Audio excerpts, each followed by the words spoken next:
let's learn a little bit about the law of large numbers, which is on many levels one of the most intuitive laws in mathematics and in probability theory. But because it's so applicable to so many things, it's often a misused law, or sometimes a slightly misunderstood. So just to be a little bit formal in our mathematics, let me just define it for you first, and then we'll talk a little bit about the intuition. So let's say I have a random variable x, right? And we know its expected value, or its population mean.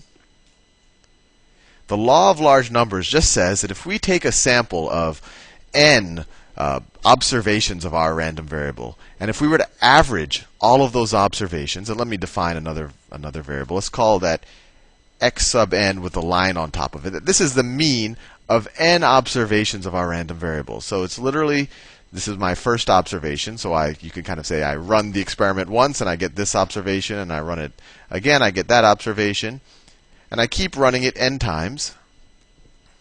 And then I divide by my number of observations. So this is my sample mean. This is the mean of all of the observations I've made.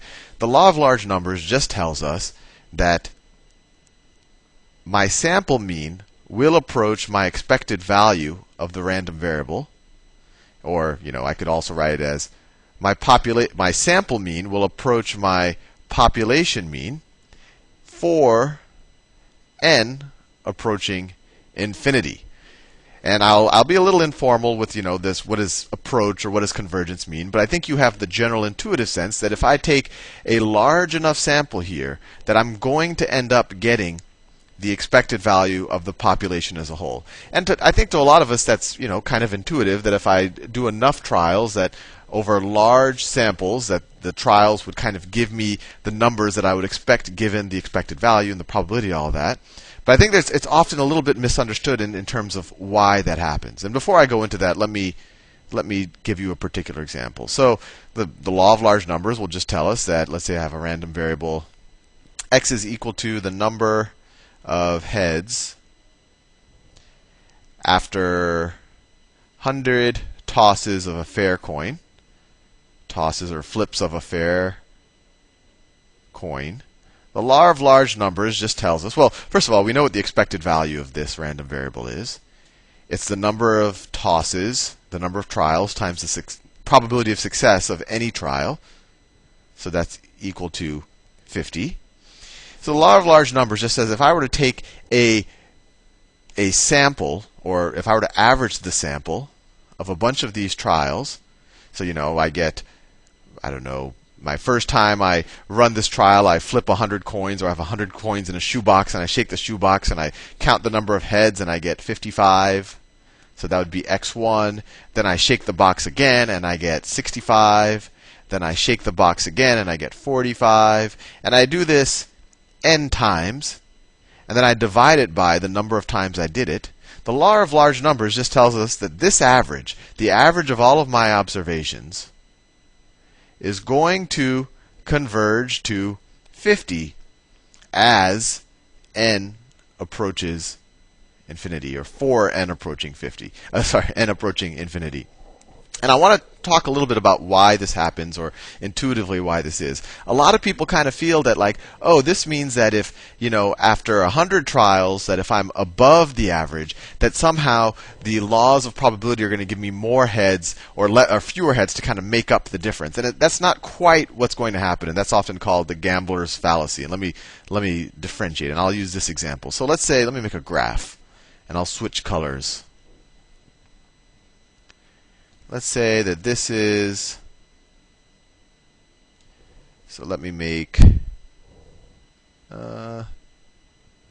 so on this is n, my x-axis is n, this is the number of trials I take, and my y-axis, let me make that the sample mean. And we know what the expected value is, right? We know the expected value of this random variable is, it's 50. Let me draw that here. This is 50. So just going to the example I did. So when n is equal to, let me just plot it here. So my first trial I got 55, and so that was my average, right? I only had one data point. Then after 2 trials. Let's see, then I have 65. And so my average is going to be 65 plus 55 divided by 2, which is 60. So then my average went up a little bit. Then I had a 45, which will bring my average down a little bit, right? I won't plot a 45 here. Now I have to average all of these out. What's 45 plus 65? Well, let me actually just get the number just so you get the point. So it's 55 plus 65. It's 120 plus 45 is 165 divided by 3 is 3 goes into 165. 5 times 3 is 15. It's 53, right? No. 15. 55. 55. So the average goes back down to 55, and we could keep doing these trials, right? So you might say that the law of large numbers tells us, okay, after we've done 3 trials, and our average is there. So a lot of people think that somehow the gods of probability are going to make it more likely that we get fewer heads in the future, that somehow the next couple of trials are going to have to be down here in order to bring our average down. And that's not necessarily the case. Going forward, the probabilities are always the same. The probabilities are always 50% that I'm going to get heads. It's not like if I had a bunch of heads to start off with, or more than I would have expected to start off with, that all of a sudden things would be made up and I'd get more tails. And that would be the gambler's fallacy, that if you have a long streak of heads or you have a disproportionate number of heads, that at some point you're going to have you have a higher likelihood of having a disproportionate number of tails. And that's not quite true. What the law of large numbers tells us is that it doesn't care. Let's say after some finite number of trials, your average actually, it's a low probability of this happening, but let's say your average is actually up here, is actually at 70, right? Like, wow, we really diverged a good bit from the expected value. But what the law of large numbers says, well, I don't care how many trials this is. We have an infinite number of trials left, right? And the expected value for that infinite number of trials, or especially in this type of situation, is going to be this. So when you average a finite number that averages out to some high number, and then an infinite number that's going to converge to this, you're going to, over time, converge back to the expected value. And that was a very informal way of describing it. But that's what the law of large numbers tells you, is that, and it's an important thing. It's not telling you that if you get a bunch of heads, that somehow the probability of getting tails is going to increase to kind of make up for the heads. What it's telling you is that no matter what happened over a finite number of trials, or no matter what the average is over a finite number of trials, you have an infinite number of trials left. And if you do enough of them, it's going to converge back to your expected value. And this is an important thing to think about. But this isn't used in practice every day with the lottery and with casinos, because they know that if you do large enough samples, and we could even calculate, if you do large enough samples, what's the probability that things are, deviate significantly. But casinos and the lottery every day operate on this principle that if you take enough people, sure, in the short term or with a few samples, a couple of people might beat the house.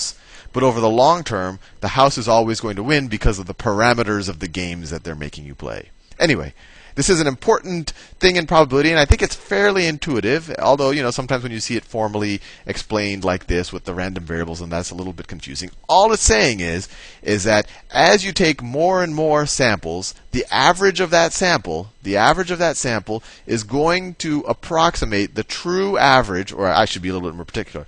The mean of your sample is going to converge to the true mean of the population, or to the expected value of the random variable. Anyway, see you in the next video.